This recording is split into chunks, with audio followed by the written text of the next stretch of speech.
Kami akan coba bahas eh, pasca putusan ini bersama narasumber sudah bergabung. Kami akan coba hubungi Mas Zainur Rohman selaku peneliti Pusat Kajian Anti Korupsi atau PUKAT UGM. Saya langsung sapa, selamat sore Mas Zainur, apa kabar? Assalamualaikum. Waalaikumsalam, selamat sore Bang Oh, Heranov, dan kabar juga baik sudah nih. bergabung nampaknya Mas Aryo Seno Bagaskara selaku jubir dari PDIP. Selamat sore Mas Seno, Assalamualaikum. Selamat sore, Waalaikumsalam Mas. Selamat sore Oke, Mas saya Zainul. langsung ke Ya. Mas Seno terlebih dahulu, respon PDIP atau tim kuasa hukum. Ya, terima kasih. Kalau respon tim kuasa hukum, saya rasa hari ini teman-teman kuasa hukum pasti langsung melakukan suatu pertimbangan, Hmm, suatu pembahasan dan diskusi tentang bagaimana menyikapi terkait dengan langkah hukum setelah ini hmm, berkaitan dengan keputusan sidang pra peradilan yang sudah diikuti bersama oleh publik selama 7 hari terakhir. Tapi oke. apapun, Hmm, kami di PDI Perjuangan adalah partai yang selalu diamanatkan untuk taat pada hukum. Apapun keputusan hukum, proses hukum yang berlangsung, tentu kita akan jalankan dengan sebaik-baiknya. Namun tentu di dalam spirit dan falsafah penegakan hukum itu, hmm, kita tidak hanya memandang hukum formil, tetapi pada sukma hukum, roh hukum, yaitu keadilan itu sendiri.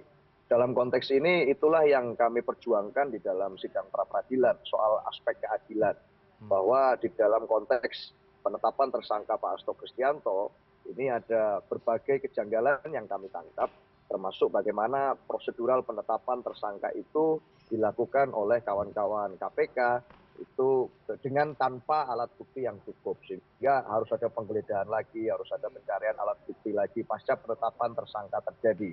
Kalau kita simak hmm, apa yang menjadi pendapat hakim pada saat sidang pra peradilan ini, hmm, itu kan tadi kalau kita ikuti bersama, sebenarnya aspek yang menyebabkan ditolaknya permohonan pra peradilan dari Pak Hasto Kristianto itu kan lebih berkaitan dengan aspek formilnya, bahwa ini ada dua penetapan tersangka yang berkaitan dengan dua sprindik, dua kasus yang berbeda, tetapi hanya hmm, mengajukan satu pra peradilan. Jadi artinya sebenarnya secara prinsip yang diputus di dalam sidang pra peradilan kali ini itu lebih berkaitan dengan upaya formilnya, terkait dengan prosedur formilnya. Nah, hmm. kami tentu berharap sebetulnya dengan hadirnya Ketua MA yang baru di dalam proses pelantikannya, itu kami membaca sampai membaca jauh apa yang beliau sampaikan, yang Oke. pendapatkan oleh beliau. Sebenarnya kan hukum itu tidak hanya berhenti di aspek formal prosedural, Hmm, tetapi ada unsur keadilan di situ, ada baik. sukma di situ, Hmm, dan itulah yang sebenarnya kita sedang perjuangkan. Jadi langkah setelah ini kita memang masih berdiskusi dan mempelajari keputusan hakim, tetapi nanti akan ada tanggapan dari tim hukum. Kalau saya tidak bisa menanggapi dari sisi hukum, itu Mas. Baik, tapi kalau berbicara soal bukti, surat, dan juga ahli yang dihadirkan dalam sidang pra peradilan dari tim Hasto Kristianto, ini lemah? Anda mengakui hal itu? Saya rasa malah berbagai kesaksian yang ditampilkan, Hmm, dihadirkan pada saat sidang, itu malah sebenarnya memperkuat apa yang menjadi argumentasi hukum kami. hmm, Artinya ada banyak kesaksian-kesaksian yang mengatakan, misalnya ternyata ada orang tidak dikenal yang menawarkan uang sekian hmm, untuk berkata sesuatu di persidangan. Nah, hal semacam ini tentu saja menambah kecurigaan-kecurigaan di tengah publik dong. hmm, Ada apa dengan kasus ini? Di momentum-momentum politik yang sangat krusial untuk partai secara kelembagaan. Lalu jangan lupa bahwa yang sedang menjadi pemohon di kes pra peradilan ini, Pak Hasto Kristianto, ini adalah sekjen PDI Perjuangan yang hmm. menjalankan tugas-tugas kepartean sebagai sekjen. Nah, di momentum-momentum politik penting tiba-tiba kasus hukum seperti ini ya naik lagi. Lalu kemudian ada berbagai kesaksian yang kemarin hadir di persidangan sebagai BAP, sebagai berita acara, Hmm. itu menyampaikan bahwa untuk bersaksi di persidangan, untuk mengubah kesaksiannya, untuk misalnya mempertegas atau menambah poin-poin tertentu, ada orang tak dikenal yang Hmm. kemudian menawarkan sejumlah besar uang. Nah, hal semacam ini tentu semakin memperkuat sebenarnya positioning kami Hmm. bahwa case ini adalah sesuatu yang secara momentum agak unik gitu ya. Ini Hmm. case yang momentumnya sangat berdekatan dengan momentum-momentum penting partai. Padahal kasus ini secara putusan pengadilan, kalau yang berkaitan dengan penyuapan itu sudah inkrah, itu sudah ada yang ditetapkan tersangka, sudah ada yang ditetapkan harus menjalani hukuman kurungan penjara, bahkan sudah keluar dari kurungan penjara itu selama 5 tahun terakhir. Baik. Artinya ini kasus lama yang dimunculkan lagi, Oke. tanpa ada alat bukti baru. Hmm. Alat buktinya masih harus dicari lagi, digeledah lagi, dan yang ditemukan berupa flash disk dan catatan yang buat kami tidak relevan dengan case yang sedang ditersangkakan. Artinya ada Oke. banyak kejanggalan di dalam proses itu, dan itulah yang ingin kami hadirkan di persidangan. Itu Mas. Ya, silakan respon, Mas Zainur. Ada kejanggalan dalam penetapan tersangka Pak Hasto menurut Mas Seno baru saja? Ya, putusan Hakim Tunggal PN Jakarta Selatan sudah sangat jelas ya, menyatakan pra peradilan ini permohonannya tidak dapat diterima ya. NO itu beda sebenarnya dengan ditolak. Artinya Pak Hasto sudah diberi kesempatan untuk menguji apakah penyidik KPK di dalam menetapkan Pak Hasto sebagai tersangka itu prosedural atau unprosedural. Kalau tadi kita mendengarkan putusan dari Hakim Chuyamto, ini sangat jelas bahwa yang dipersoalkan oleh Hasto itu ternyata tidak dapat diterima begitu ya. Oke. Menurut saya kalau sudah diberi kesempatan untuk menguji prosedurnya, tinggal nanti ranahnya ada di pokok perkara, yaitu di peradilannya begitu ya. Oke. Jadi kalau di pra peradilan itu intinya adalah dari sisi formil menguji apakah satu penetapan tersangka itu dilakukan menurut hukum atau tidak. Dan yang kedua, apakah ada alat bukti yang memenuhi unsur kecukupan gitu ya. Jadi ada bukti permulaan yang cukup untuk menetapkan seseorang menjadi tersangka. Oke. Kalau sudah prosedural prosesnya, sudah ada alat bukti yang cukup, maka kemudian ranah untuk mempersoalkan hal-hal yang dianggap janggal itu ada di dalam peradilan pokok perkaranya gitu ya. Sehingga ini harus dilanjutkan oleh KPK segera, tidak usah terlalu lama di meja hijau. Artinya segera dilimpahkan dari penyidik ke jaksa penuntut umumnya P21, kemudian jaksa penuntut umumnya mengajukan tuntutan ya, dengan pertama kali tentu dengan dimulai dari dakwaan di pengadilan tipikor. Kalau ini kan pra peradilannya ada di Pengadilan Negeri Jakarta Selatan. Nanti untuk persidangannya kemungkinan adalah di Pengadilan Tindak Pidana Korupsi pada Pengadilan Negeri Jakarta Pusat begitu ya. Sehingga menurut saya persoalan-persoalan yang selama ini diketengahkan oleh Pak Hasto maupun tim kuasa hukumnya dari sisi prosedur itu semua sudah terjawab oleh pra peradilan ini. Semua sudah dijawab, sehingga silakan bagi tersangka ya nanti akan menjadi terdakwa untuk mempersoalkan aspek materialnya. Alamatnya nanti ada di peradilan di PN Tipikor itu tadi. Sehingga menurut saya tuduhan-tuduhan selama ini disampaikan bahwa KPK itu unprosedural itu ternyata tidak terbukti. Bang Heranov. Baik, bisa Anda terima ya Mas Seno. Bukti permulaan untuk menetapkan Pak Hasto menjadi tersangka sudah cukup dan sudah layak nampaknya, Mas Seno. Ya, artinya kan sebenarnya perspektifnya adalah secara hukum formal. Bagaimana prosedur yang ditetapkan itu kemudian dianggap bisa lanjut ke peradilan material atau tidak. Tapi kan yang saya sampaikan ini sebenarnya lebih kepada perspektif globalnya secara material maupun secara formal.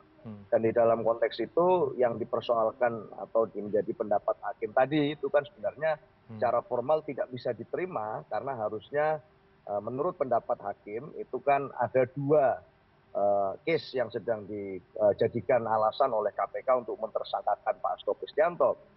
Sedangkan yang kami ajukan, misalnya tim kuasa hukum yang diajukan oleh Pak Hasto Kristianto, itu hanya mengajukan satu pra peradilan, harusnya dua. Nah, ini kan yang jadi masalah sebenarnya di situ tadi kalau kita cermati secara formil hukumnya. Nah, oleh karena itu tentu saja kita akan membahas bagaimana langkah hukum berikutnya. Secara umum tentu saja kita tidak akan berubah sikap. Kemarin Sekjen Partai Pak Hasto sudah menyampaikan bahwa sebagai warga negara yang taat hukum, sebagai warga partai yang diajarkan untuk menghormati asas-asas penegakan hukum, tentu akan mengikuti proses sesuai dengan prosedur dan akan memberikan keterangan dan selalu memberikan keterangan sebagaimana diminta oleh aparat penegak hukum. Tentu saja itu nanti akan berproses jika memang harus dilanjutkan, tetapi langkah hukum untuk menyikapi putusan pra peradilan dari Hakim Tunggal ini nanti tim hukum yang akan. Ya, artinya kalau mengutip apa yang disampaikan Pak Hasto, apapun keputusan hari ini siap menerima konsekuensi jika memang terbukti bersalah dan menghormati seluruh proses hukum yang tengah berjalan, ini artinya sikap bijak yang ditunjukkan oleh Pak Hasto, Mas Seno. Ya, artinya kita mengharapkan betul bahwa secara material kan belum disidangkan nih. Ini kan baru secara formil aja untuk melakukan trial tentang prosedural penetapan tersangka. Nah, sebenarnya topik perdebatan utamanya itu kan berkaitan dengan topik materialnya. Nah, dalam soal itu tentu dari hasil keputusan sidang hari ini, itu Pak Hasto Kristianto sudah menyampaikan kesiapannya untuk menghadapi segala konsekuensi dari proses hari ini. Dan secara gentle itu akan dilakukan dan seperti mana selama ini juga selalu ditampilkan ke publik, juga akan mengikuti proses dan prosedur hukum dengan sebaik-baiknya, karena itulah yang diajarkan kepada kami semua. Itu Mas. Ya, langkah berikutnya seperti apa persiapan untuk uji material di persidangan nanti setelah P21, Mas Seno? Ini pasti sedang disiapkan dan dirapatkan semuanya ya. Yang pasti kalau kita mencermati kasusnya kan sebenarnya tidak ada juga alat bukti baru yang itu dihadirkan oleh teman-teman KPK selama ini sebetulnya. Ini alat buktinya adalah alat bukti lama di dalam penetapan dan penyampaian sosialisasi ke publik juga berkaitan dengan kes lama.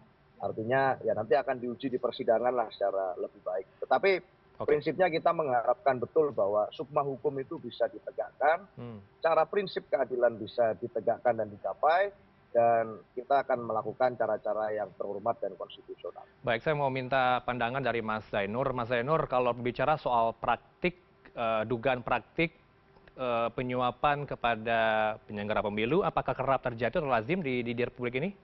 Kalau melihatnya seperti apa, Mas Zainur? Ya, soal penyuapan terhadap penyelenggara pemilu itu sudah beberapa kali terjadi ya, bahkan termasuk di tingkat daerah tuh. Ada kasus-kasus di tingkat daerah, misalnya di gelaran pilkada juga pernah gitu ya. Juga di tingkat nasional sebenarnya dulu juga pernah ada kasus, meskipun kasusnya berbeda ya, tidak terkait langsung dengan peserta, tetapi misalnya pernah terkait dengan pengadaan barang dan jasa begitu ya.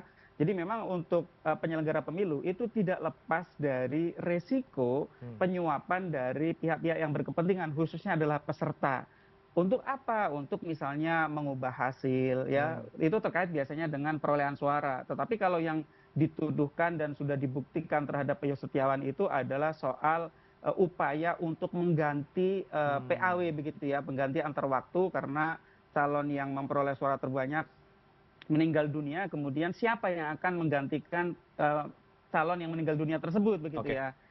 Kemudian ada suap ya yang diberikan oleh Harun Masiku, diduga saat ini disangkakan juga melibatkan pihak-pihak lain begitu ya, antara lain melibatkan Pak Hasto, juga Doni Tristikomah dan lain-lain. Nah, di dalam proses yang disangkakan sebagai turut serta melakukan penyuapan itu diikuti dengan usaha-usaha untuk menghilangkan jejak, misalnya dengan misalnya memberi perintah untuk merendam ponsel dan lain-lain. Itu oleh KPK dijerat dengan obstruction of justice, menghalang-halangi penyidikan.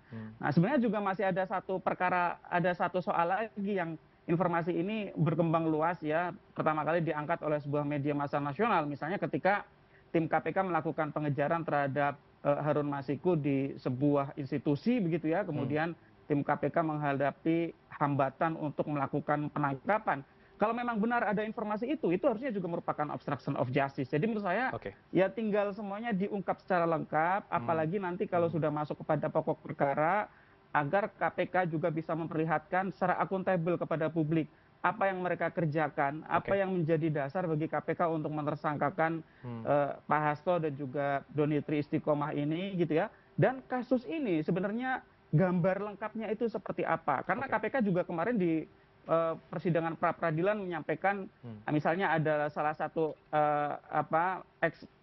orang KPK sendiri yang merupakan aparat penegak hukum itu diduga juga melakukan penghambatan terhadap tim KPK. Nah, ini kan juga kalau memang KPK menggunakan pendekatan obstruction of justice terhadap Pak Hasto, itu seharusnya juga bisa dikenakan hal serupa kepada orang-orang yang disangka ya melakukan penghambatan ya, yang penghambatan itu tidak didasarkan pada kewenangan hukum gitu ya. Jadi menurut saya ini masih banyak yang harus diperlihatkan oleh KPK di depan persidangan nantinya begitu ya. Satu lagi, KPK juga menyampaikan soal momentum konferensi pers yang dilakukan oleh Ketua KPK waktu itu Firly Bahuri, yang itu menurut KPK saat ini menghambat proses ya operasi tangkap tangan yang dilakukan oleh tim penyelidik dan penyidik KPK, sehingga kemudian menyebabkan pihak-pihak yang diamankan itu tidak lengkap gitu ya. Nah, kalau memang itu konferensi pers yang prematur dilakukan oleh Ketua KPK waktu itu yaitu Firly Bahuri ternyata juga merupakan satu bentuk kesengajaan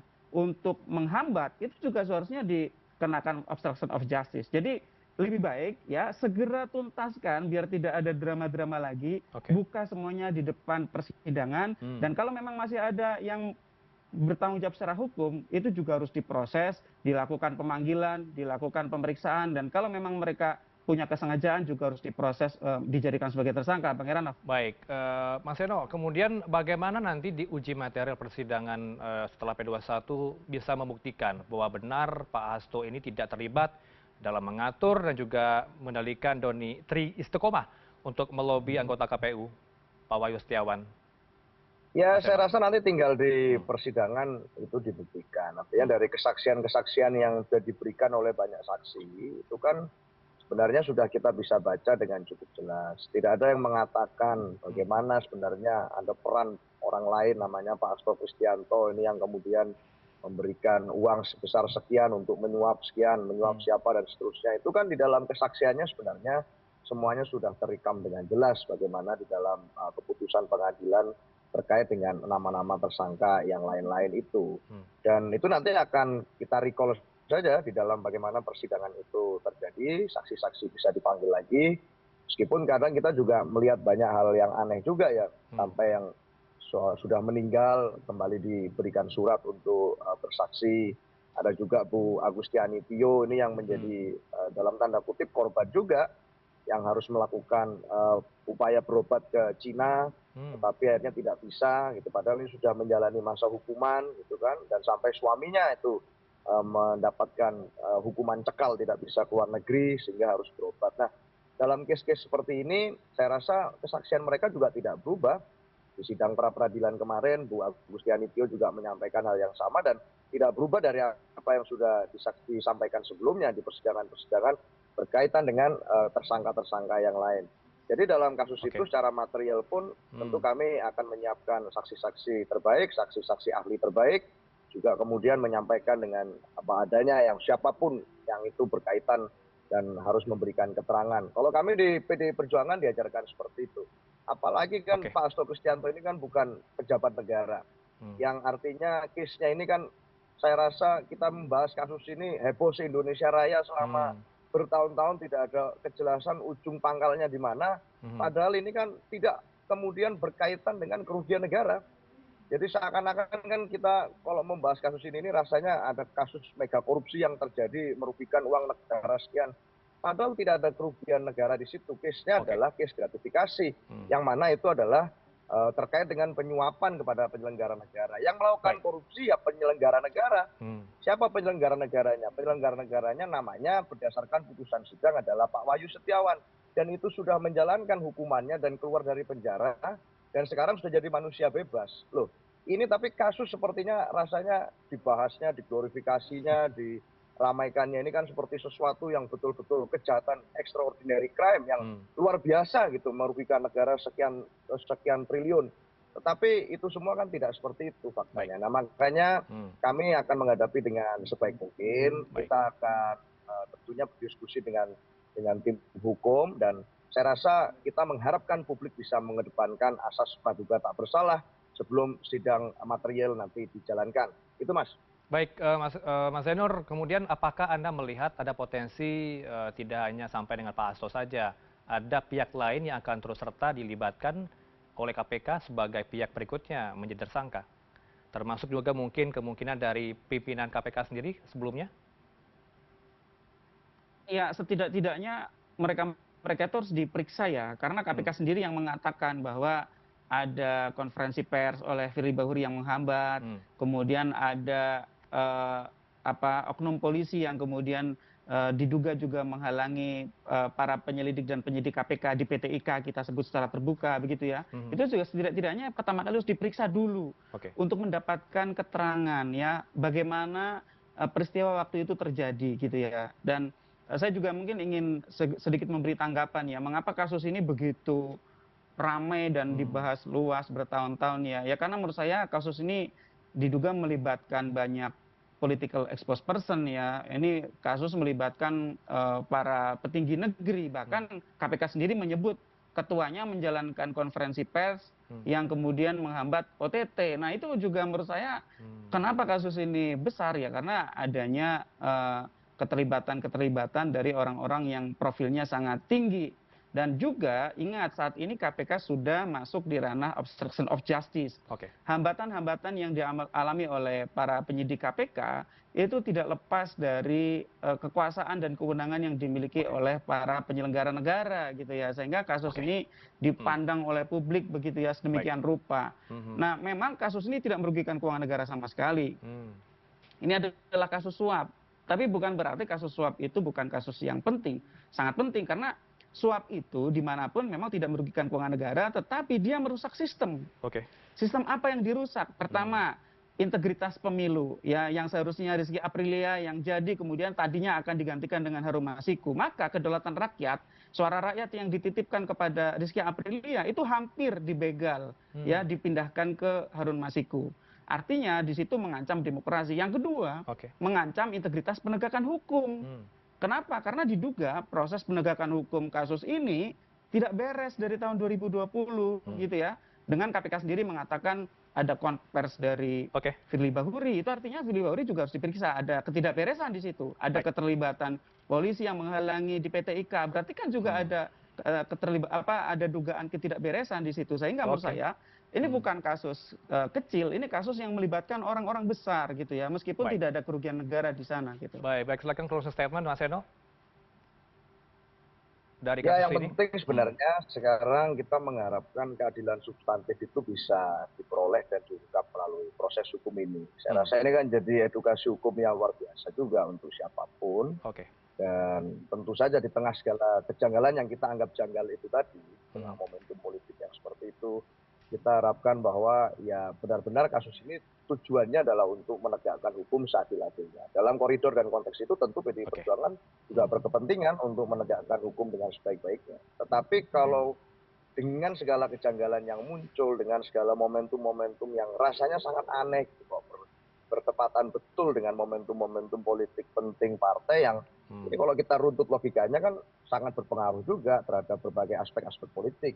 Secara elektoral misalnya, bagaimana kalau kita merecall lagi penetapan tersangka Pak Hasto di hari H-1 sebelum Natal itu kemudian di pagi hari sudah bocor dulu tuh kemana-mana tuh informasinya. Itu kan juga suatu bentuk pelanggaran prosedur hukum. Sebelum ada pengumuman resmi dari KPK, kemudian sudah dibocorkan kemana-mana yang jangan salah juga mengandung implikasi politik bagi kami, yang merugikan kami juga tentu saja. Nah, dalam segala kejanggalan yang kami dapat itu, kami harap segera ada ujung pangkal dari kasus ini. Apalagi sebetulnya persoalan utamanya yang melakukan penyuapan namanya siapa sih? Kan namanya si Pak Harun Masiku itu yang hari ini dicari-cari semua orang. Pak Hasto Kristianto ini kalau dalam kasus yang sedang dikembangkan ini kan sebenarnya nama kesekian. Nah, kenapa sih tidak fokus saja di dalam penyelesaian kasus, tidak melebar kemana-mana, ke nama baru lagi, ke nama lagi, untuk memperbesar drama gitu loh, nama orang-orang besarnya disebut semua itu, tapi nggak fokus di dalam penegakan hukum utamanya, dalam persoalan siapa yang menyuap, siapa yang menerima suap. Saya rasa publik juga harus dibantu untuk dicerahkan dengan menegakkan sepenuh-penuhnya tanpa pesanan, tanpa orderan, tanpa kepentingan politik. Itu saja. Baik, kita tunggu nanti di meja persidangan apakah Pak Hasto bisa membuktikan apakah benar dia tidak terlibat dalam kasus perintangan pendidikan dan juga upaya suap. Kita akan tunggu nanti hasilnya di persidangan. Terima kasih untuk waktu berdua Mas Aryo Seno Bagas Koro, jubir dari PDIP, dan juga Mas Zainur Rohman dari peneliti Pukat UGM. Selamat sore, Assalamualaikum. Terima kasih, Waalaikumsalam. Mas Zainur, terima kasih.